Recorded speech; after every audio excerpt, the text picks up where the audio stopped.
saved my life.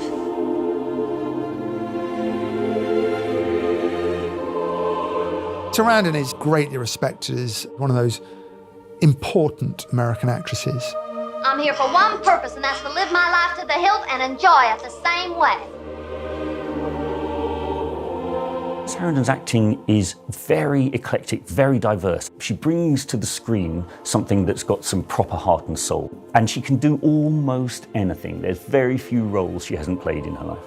Well, of course I'm trying to seduce you, for God's sake. I'm doing a damn poor job of it. Aren't I pretty? She's certainly got a lot of power in all her performances. And there's something about her, whenever she comes on the screen, the film livens up. Where did you get off behaving like that with women you didn't even know? Huh? She's a great, versatile, intelligent actress. Oh, you have no idea how strange I can be. There's always something biting and edgy and fearsome about Susan Sarandon, you know, that makes her, you know, unmissable on a screen.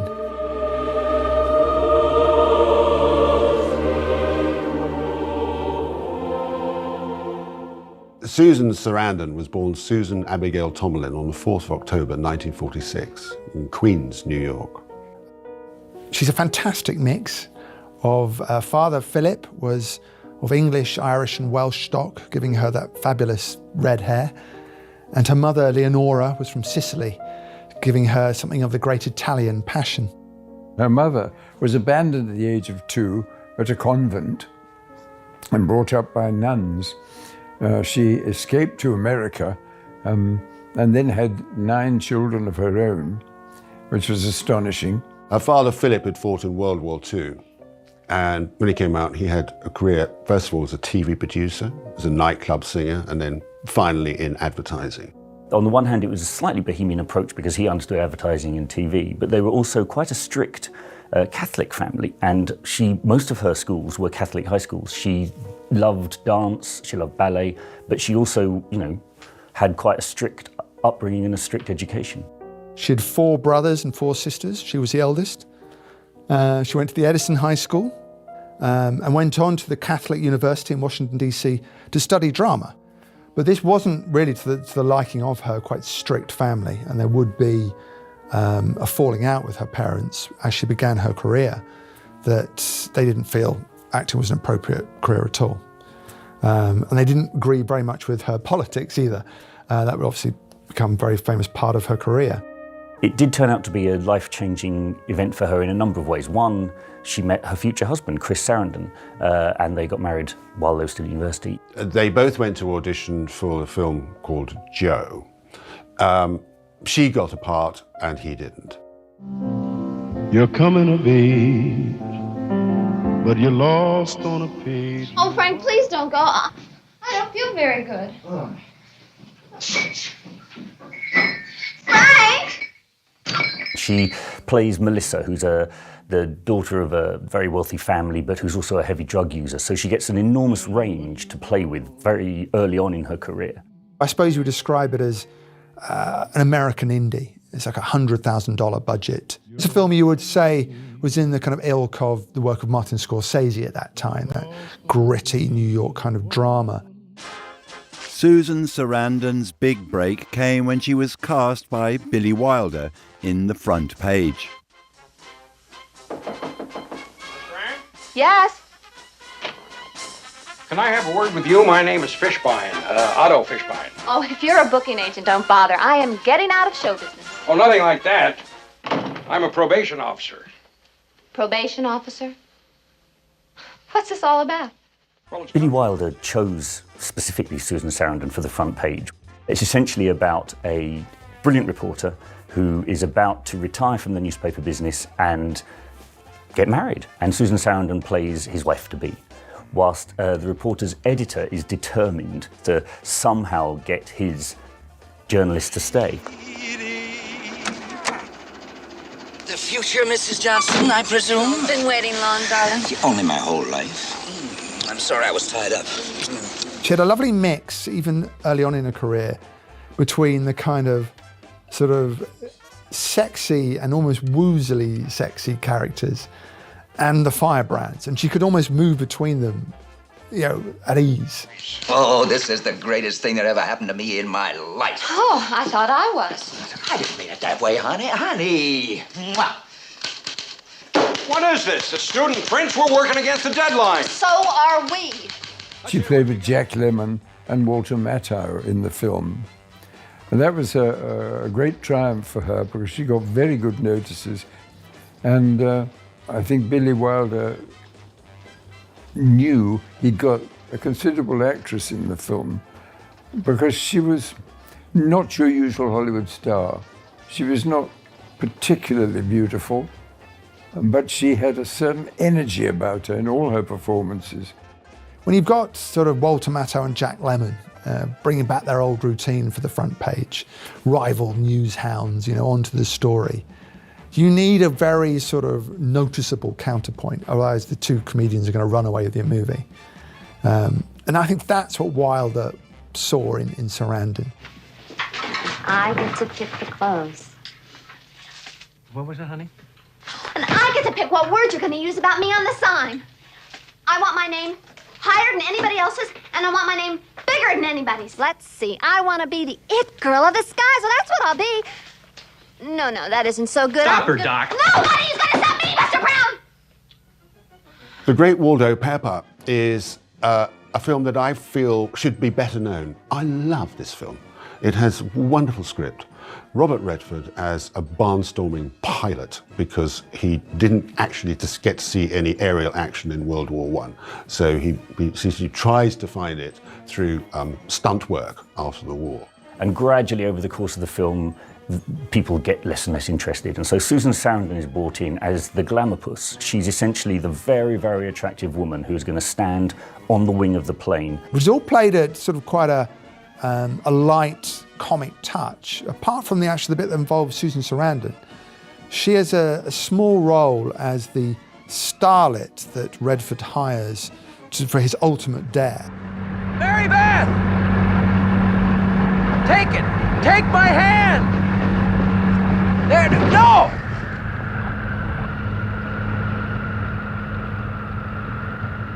And this is the thing that will ground Waldo Pepper and sort of bring him to his moral senses. So it's a very small role, but it's a really impactful one. It's kind of like the tragic note amid the kind of quite giddy fun that the film has about itself. 1975 sees the release of the Rocky Horror Picture Show. It's a take on Hammer horror, the Hammer pictures of the end of the 50s. You can't describe this thing, but what's iconic about it is she plays Janet, the nice little girl who comes with her husband. They're just gonna come and spend the night at this castle.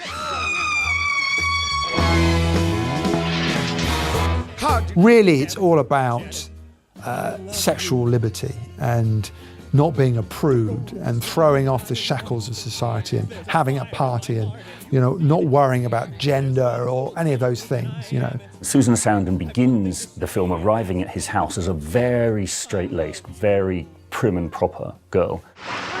You're all wet. Yes, it's raining. And the film really follows her gradually being seduced more and more by this outlandish way of living. So you watch her really unfold, really relax and really become a party girl in a very, very delicate performance. It could be over the top, but she does it well. Just a sweet transvestite from transsexual Transylvania.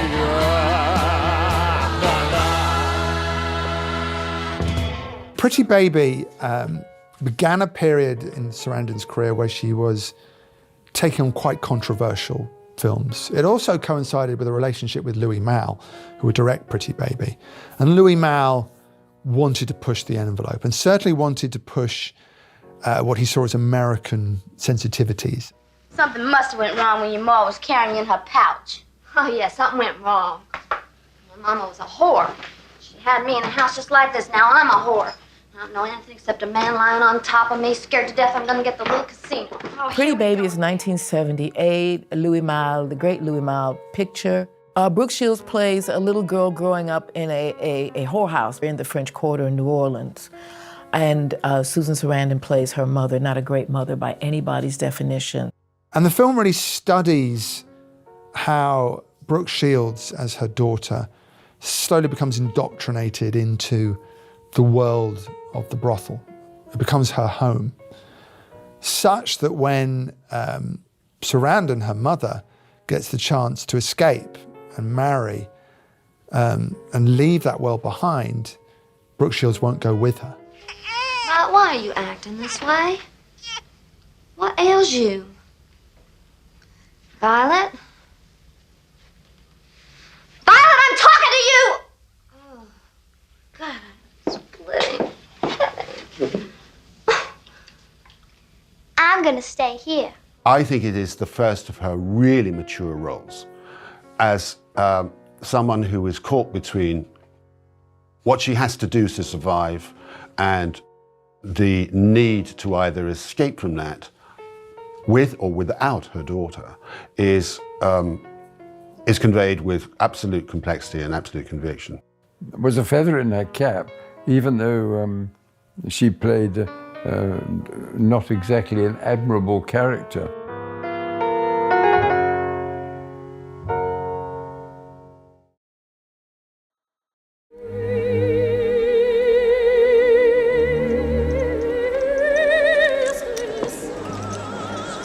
You're playing with Dave's money. I'm owed it. Madam, please, if you're not going to play, you'll have to leave the table. Sit down and be quiet.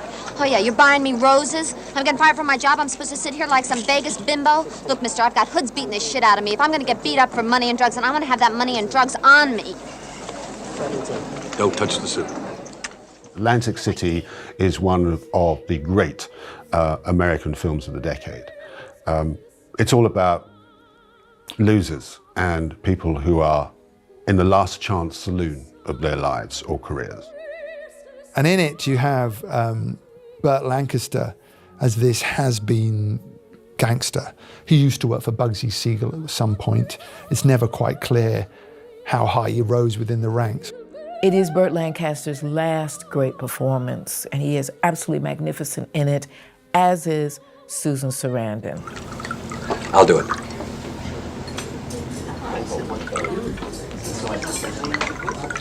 Teach me stuff. Like what? What you know. You want information or wisdom? Both. I'll think about it. And you have this kind of idealized view of an old man looking at a young woman. But again, in Mal's hands, it's not shameful. It's almost sort of beautiful and elegant. A beautifully nuanced, achingly resonant film, and ultimately tragic, but a lovely film, and they're all great in it. And Sarandon, I think Sarandon is just magnificent in this. Atlantic City is really her second arrival. So she'd broken through with a couple of her early films. She was a name, but she wasn't necessarily taken seriously as an actress. She was definitely a great performer, and she wasn't having trouble finding work. But this is the film where she was recognized finally. And the film was a big success for Louis Malle and for Susan Sarandon. She was nominated for an Oscar, quite rightly. She should have won, actually.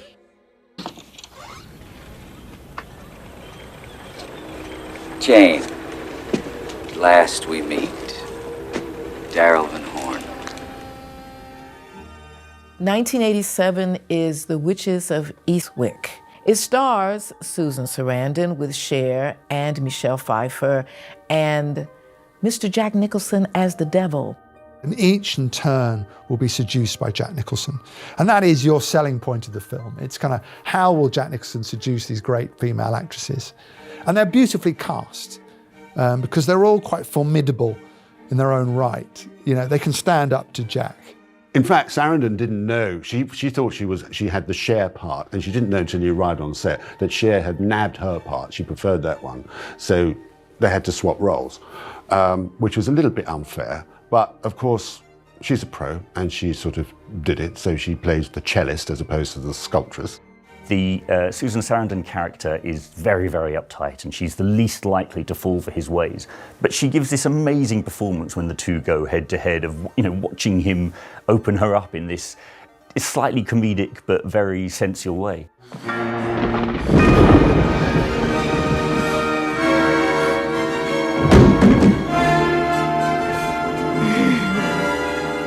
The great thing about Witches of Eastwick is that it retains, even in its sort of extremity of its farce, it retains its feminist agenda. And of course, the eventual plot is they realise that actually he's up to no good, and they really need to get rid of him. Girls, what are you doing?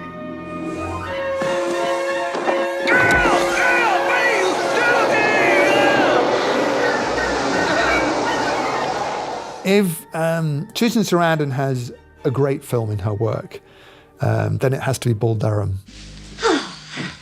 These are the ground rules. I hook up with one guy a season. Usually takes me a couple weeks to pick the guy. It's kind of my own spring training.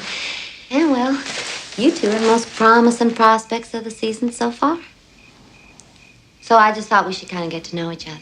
Bull Durham with Kevin Costner is ostensibly a sports film. It's set in the world of minor league baseball. And Sarandon plays a baseball groupie who every season comes and sort of locates the player that she wishes to go to bed with, and then sets her target, sets her sight on him. Kevin Costner was huge as an actor then, and she really had to work to get into this picture because Hollywood decided she was too old to play the part. It's pretty shocking. But if you watch that film now, to think of it without Susan Sarandon in is just horrendous. How about a little, back rub? No, I'm okay. I think I'm gonna just take a little nap. You want me to tuck you in? Annie, you can't seduce me. Sweetie, I'm not gonna try to seduce you. There's a point in her career where Sarandon was very interested in playing cougars, mature women who were sort of predatory, but actually just were independent spirits. So it's a love triangle played at this kind of frenetic but delightfully written pace. You know, it's got wonderful interchanges, great sort of sense of buoyant language. And Sarandon and Costner just have so much fun together. What is it that you see in this guy? I mean, he's a young, wild, dim, pretty boy. Young men are uncomplicated. And he's not dim. He's just inexperienced. It's my job to give him life wisdom and to help him get on to the major leagues. Psychologically, it's quite a complex film. As a sporting film, it's absolutely wonderful because, of course, it shows all the aspirations, the ambitions of sporting achievement, but in a sort of low level, at local level. And it has an enormous heart. And I think as a sports film, it had a depth which most sports films just can't get at all. The next great role for Susan Sarandon was in the iconic film Thelma and Louise. Thelma and Louise, the great sort of high concept feminist parable by Ridley Scott, written by Callie Curry. Took years and years and years to make, and then finally comes up triumph. It's about two women who flee the lives they have, which are partly about mundanity and partly about domestic abuse. But it's Sarandon who has to drive them forward. She takes Gina Davis with her, and the two then form this great loving bond between them. They just want an adventure, and they just want to sort of go off together and have a little bit of fun, which they don't much get at home. And after a tragic incident in a bar, they discover that they're then on the run. They're on the run from the cops. And along the way, it becomes this grand sort of escapade of a road movie in the very unlikely hands of Ridley Scott, but beautifully shot, as only Ridley Scott would do. Turn around.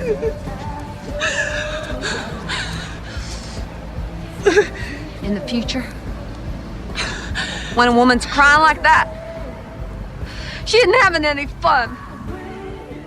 It's one of those pictures that came at the right time with the right two people, the right person. She's the leader, and it establishes her as an actor who I guess in a way men are afraid of, in a sense. I think the industry is afraid of her a little bit. The further it goes on, the more it becomes about how Thelma and Louise start to identify and start to believe in themselves and start to realize that, you know, however doomed this great journey might be, it is the making of them. Louise, it's okay. It's okay. No, Thelma, it's not okay. It's definitely not okay. None of this is okay. I mean, oh, God damn, Thelma, it's not okay. Thelma and Louise is an important film in Hollywood history, and this is something that Susan Sarandon's part of quite often in her career. She's part of genre-changing movies, or movies that have a huge influence on the industry. And Thelma and Louise very firmly the beginning of a wave of feminist-leaning films. She loved playing in the film. She thought it was a great film, and it's certainly, I think, it's the best film Ridley Scott ever made, really. Interestingly, she contributed a great deal to the film. She and Tim Robbins, who was a partner at the time, actually rewrote a great deal of the script, certainly the dialogue for Louise. Louise, take his gun. Take his gun, Louise. Right there. Bye. I'm real sorry. Excuse me. Won't step out of the car, please? It sort of marked a new stage in cinema. After that, you know, showing women in a particular way was just not really possible in quite the way it had been before. She was nominated for a BAFTA, a Golden Globe, and an Oscar for Thelma and Louise. Lorenzo's Oils is one of those sort of harrowing medical dramas, a real contrast for Sarandon. I don't think she'd done anything like it, where she and Nick Nolte play the parents of a very small child who gets this very rare nerve disease. And it's his journey they both go on to find some kind of medical solution to bring their son back to life. Keep your eyes closed, buddy. Stay nice and still.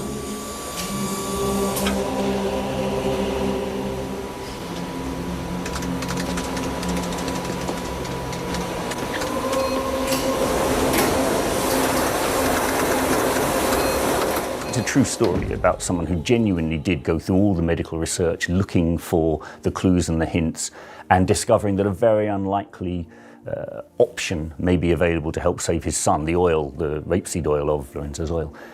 Susan Sarandon plays a woman teetering on the brink of heartbreak and frustration, but beautifully shows the love between mother and child, I think. So we add a second barrier. We block the bad guys further up the chain, the saturates further up the chain between C22 and C24. There, we stop the bloody things completely. And how'd you do that? By adding monounsaturated C22. Well, that's erucic acid. Yes, exactly. It's an unbelievably moving film.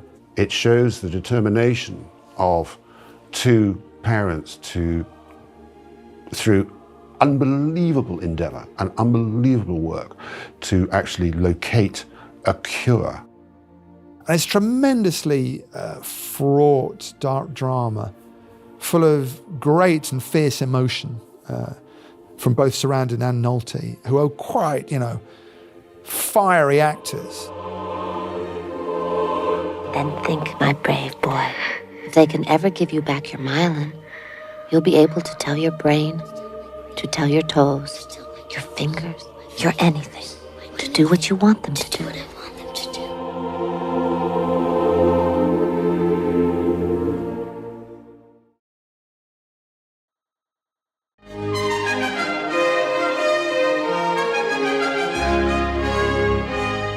In 1994, Susan Sarandon appeared in the adaptation of the Louisa May Alcott novel Little Women. Mr. Davis, what right have you to strike a child? In God's eyes, we are all children and we are all equals. If you hit and humiliate a child, the only lesson she will learn is to hit and humiliate. It's almost like the Jane Austen of American literature. It's about a group of young women growing up. One of the young women is also the author, and Susan Sarandon plays the matriarch of the family. She's the mother. She's the one who instills in those girls and her daughters a sense that you have to be, in this world, that you have to fight if you're a woman. It's a really, really strong message. I only care what you think of yourself. If you feel your value lies in being merely decorative, I fear that someday you might find yourself believing that's all that you really are. Timey road's all such beauty. But what it cannot diminish is the wonderful workings of your mind, your humor, your kindness, and your moral courage. These are the things I cherish so in you. And she's able to kind of play this nurturing 19th century mom in a picture really that belongs to the younger actors in it. It's a small role, the mother, but an important one, because she's kind of the fixed moral line really for the different daughters to kind of find their way in the universe. You're ready to go out and find a good use for your talent. Although I don't know what I shall do without my Joe. Go and embrace your liberty and see what wonderful things come of it. And again, a nice chance for Sarandon to sort of get away from what was becoming something of a cliche, the hard role, the gritty role, and just play a softer part. It's a lovely picture, it's a lovely picture. It's very, very successful. It came out at Christmas time, and it was a smash. I like being alone with you. You're looking real good to me. Look at you. Death is breathing down your neck. You're playing your little Mad on the Make games. I'm not here for your amusement, Matthew. Show some respect. Oh, I shall respect you because you're a nun, you with that little cross around your neck. Because I'm a person. Every person deserves respect. Dead Man Walking was the big role, the one that we've been waiting for in some respects. You know, Sarandon always had, you know, that meaty performance waiting to go. If we hadn't quite got there yet, it landed in spades with Dead Man Walking. It stars Sean Penn as the death row inmate. Sarandon plays a nun who is, for the first time, confronted with a murderer. She has no idea what she's supposed to do, and yet she manages, through her faith and through her humanity, to forge a kind of relationship with the guy that is completely credible. You're a fool. You are making it so easy for them to kill you, coming across as some kind of a crazed animal, Nazi, racist, mad dog who deserves to die. Is that what you think? You are making it so difficult to help you. You can leave. I'm not going to do that. It's up to you. You want me to go, you say so. And it's a journey of the two characters to very dark places. She is desperately trying to get him to confront his own crime. That's the heart of the film. He knows he's going to die, as the title says here, but he circles it. Because the journey is about him admitting what he did and asking for forgiveness. She gets him there. And it's not a Hollywood ending, it's the real thing. Look, I want the last thing you see in this world to be a face of love. So you look at me when they do this thing. You look at me. I'll be the face of love for you. Yes, ma'am. I think this is the performance of her career. It is one of those roles that you go, well, this could easily have slipped into something perhaps a little bit too sentimental. It could easily have slipped into something a little too righteous or self-righteous, and it doesn't. She balances it perfectly. It was a huge hit at the box office. The critics liked it too. It was one of the major films of its year, and at last she won the Oscars Best Actress. It would be another 3 years before Sarandon would appear again on screen in the crime thriller Twilight. Jack in some kind of trouble? Don't worry about it. If he were, would you be there for him? You bet. What about me? Would you be there for me? What do you think? Twilight is one of those great Robert Benson films that is a kind of tribute to the 40s thrillers. It has a bunch of great actors in it, from Paul Newman, James Garner, and Sarandon as a rather bitchy, vain Hollywood star, actually. It's beautiful. It's unbelievably nostalgic. It's a thriller. Paul Newman is his kind of private detective, and in researching a case, he comes to suspect that Sarandon's former husband may have disappeared in, dodgy ways, shall we say. What's that perfume you wear?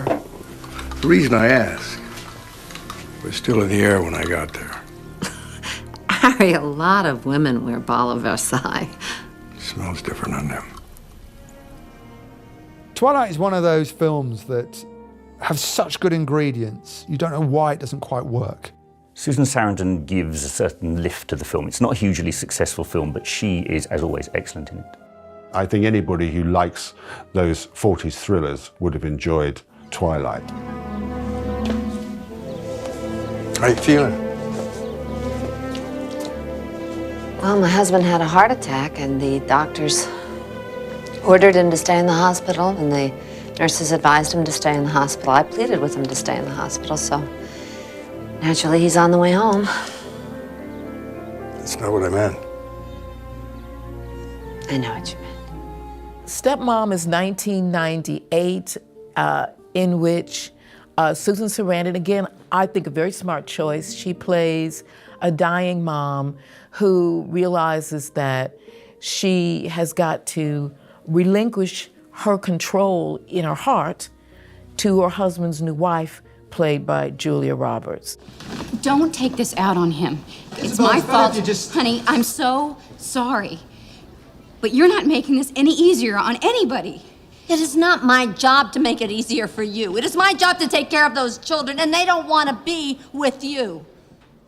Initially, her role is very much the wary, suspicious mother who really doesn't like this interloper into her child and her ex-husband's life. And then at a certain point in the film, she develops an illness, and that gives her suddenly a massively different thing to play. Stepmom is one of those sort of classic Hollywood tearjerkers. There's just something quite splendidly starry about it, I think.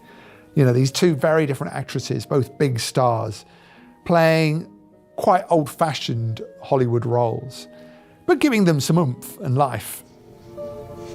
And she will be a better person because of me and because of you. I have their past, and you can have their future. She is fantastic in it. She clearly liked the script because she executive produced it. But the great thing is that Julia Roberts, who's a very close friend of hers, and her work brilliant together. The greatest act of generosity that any woman can do is to give your children to someone else. It's great.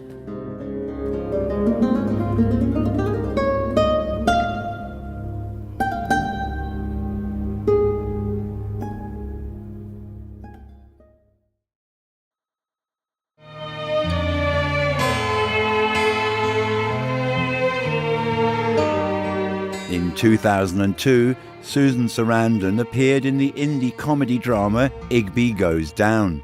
I'm very tense these days, very anxious about all of Igby's trouble. My son in drug camp, for God's sake, and then you make me so very, very cross. And I take the trouble to tell you specifically what I require. Half the grape Mimi, and... let's get off the maid, Mimi. Igby Goes Down sees Susan Sarandon as a sort of distant, not terribly effective mother to the troubled child at the heart of the film, played by Kieran Culkin. It's got a sort of slightly quite fun, comic, dramatic kind of vacillation within it. It tries both temperatures at once.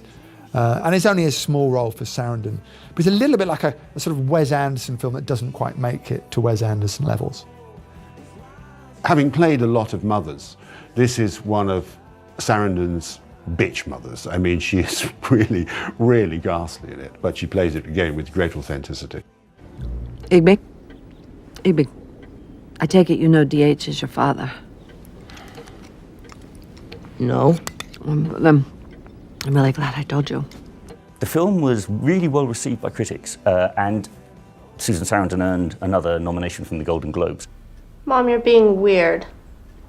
Yeah, you're acting like a whole different person. You are acting a little strange, Lavinia. Oh, you have no idea how strange I can be. Let's team Goldie Hawn with Susan Sarandon as two aging groupies later in life. It's a great pitch. You can see why any studio would go for it. Moonlight Mile was written specifically for Susan Sarandon. It was created by the director and writer to kind of purge something that happened in his life. The murder of an actress who was the love of his life, and he's working this through. And so Jake Gyllenhaal plays that alter ego. She and Dustin Hoffman are the parents of a deceased girl who still very much have a lot to do with Jake Gyllenhaal, who was the fiancé of this girl who's died very sadly. And the interesting setup really is about what happens when he meets someone new and how do they cope with it. I can't. I just can't. I can't do anything. Everything was for her. Everything for her, the writing, everything. And now I don't, oh God, I don't know what I'm going to do. What are we going to do, Joe? It's a very bleak film, but it's very real. They don't have any closure or any answers to this senseless murder. Don't you see that you're doing it again? So unfair, and you know it. Okay, pal, you really want to get into it? Then you stick around. If not, go walk the dog because I'm mad at you now. Come on, Nix. And make it a long walk. She moved into television, as many talented actresses do now. And particularly successful was Ray Donovan, still going on today, in which he had a major role. He's making a fortune in kickbacks. Cops, judges, they're all in on it. You brought me out here to tell me that? No.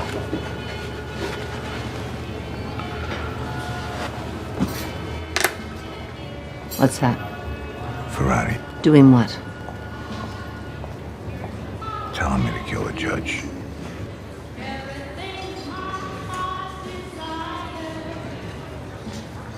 Thanks.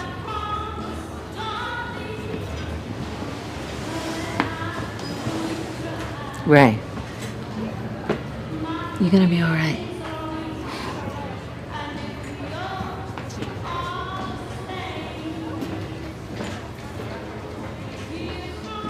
She started off as a bit part player. She wasn't, she was on for a couple of episodes, but she was so convincing that they've extended her, and she's now a regular. She's still a regular in the series. She created the part in many ways. It puts her in a position where she can be glamorous, powerful, sexy as an older woman, and under control. It's a very good role for her. And Ray Donovan, was another really intuitive, clever move. To move into television, not only at a point where it becomes sophisticated and respected and successful financially, it's also regular work. In 2017, Susan Sarandon starred as Bette Davis in the TV miniseries Feud, Bette and Joan, playing opposite Jessica Lange as Joan Crawford. Here, we've got to leave. Leave. Please. Please, Blanche.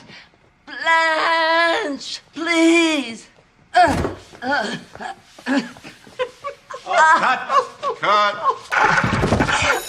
Okay, let's do it again. Oh, I'm so sorry. I'm ticklish. It's okay, Joan. It's okay. We'll do it again. No problem. Are you ready? Okay, keep it together. While certainly controversial in how it played around with real events and the truth of the relation between Joan Crawford and Bette Davis, it was splendidly entertaining. Jessica Lange plays Joan Crawford. Susan Sarandon plays the role she was clearly born to play, because she's almost like Bette Davis reincarnate. And when you see her on the screen as Bette Davis, it's uncanny. And it's the story of their great rivalry. It is rumoured that Bette Davis, when she saw her earlier on in her career, said, if anyone ever gets to play me, I would like it to be Susan Sarandon. Why is she standing there? Well, if I were the director, I'd tell you to do it again. And again until it was convincing. Betty, please. What Sarandon brings is Bette Davis's fear of being upstaged by Joan Crawford, her fear of being told you can't come back to the set, her fear of not remembering her lines, her fear of just not getting top billing. She makes it small, she makes it particular, and she's nominated for all kinds of awards. It is a wonderful, wonderful role. And it's a delightful kind of waspish, bitchy performance from both of them, and it's a really cutting, elegantly put together miniseries. It's Sarandon returning to form, I think.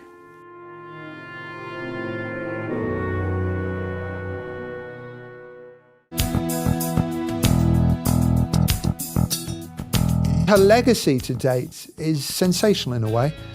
I think she ranks alongside Meryl Streep as, you know, the great modern American character actress. Don't look me in the eye and lie to me. She's been a sex bomb and a risque performer, and she's been a nun. Jesus changed the world with his love. You watched while 2 kids were murdered. Susan Sarandon understood and understands the times. She's got a great canny sense of that. She kind of knows what people need to see at a particular point in time. She was part of a group that changed the way Hollywood saw women on screen. And I mean, that's a significant achievement.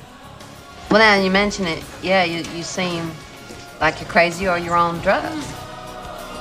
She's emerged as one of the most interesting Hollywood actresses of her generation. She's a completely different kind of Hollywood star.